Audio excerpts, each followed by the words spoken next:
दिसतोय बघा, रायगड हा खालून दिसत नाहीये.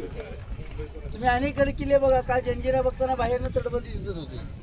जंजिरेला काय बोटमध्ये बसलं की आतमध्ये गेलं की अर्धा तास फिरवतात.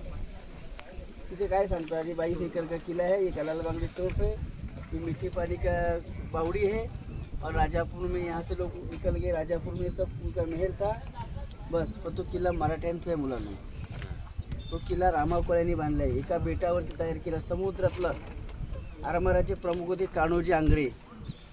महाराजांच्या काळात नौदल हे महत्त्वाचं होतं बघा. महाराजांच्या या नौदलाला आज मोदी साहेबांनी राजमुद्रेचं सिंबल दिले बघा. प्रतिभ चंद्रलेखे विष्णुवर्धे वंदिता शास मुद्रा भद्राय राजेपूर. कारण शहाजी राजांचा पुत्र छत्रपती शिवाजी महाराज यांचं राज्य चंद्राच्या कोरीप्रमाणे वाढावडी त्याचा गोरगरीब जनतेला लाभ मिळावा. म्हणजे महाराजांनी त्यावेळी सांगितलं होतं की मावळ्यांनी आपल्या देशाला धोका असेल तर समुद्रात गनिम तुमच्यावरती डायरेक्ट अटॅक करू शकत नाही.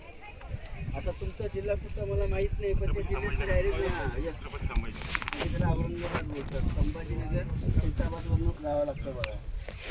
कारण तिथे औरंगजेब मेला 1707ला.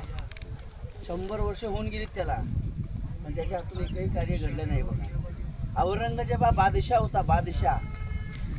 तो अख्खा जर वेळ आली ना, एका रात्रीमध्ये जग विकत घेऊ शकत होता, पण त्याची नीतिमत्ता नीट नव्हती. लक्षात घ्या, आपण ज्या राजांचं नाव दिलं ना, ज्या तुमच्या जिल्ह्याला संभाजीनगर, वाघाच्या जबड्यात घालून हात मोजून ते जात मराठ्याची बात चालून बने आपल्या इतिहासाची. तर शिवरायांचे पुत्र संभाजी होते ना, वाघासारखी त्यांची वागणी होती.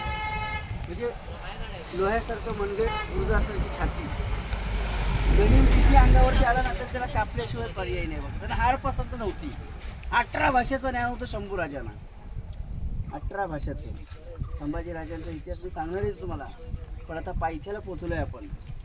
या गडाची हाईट इथून त्या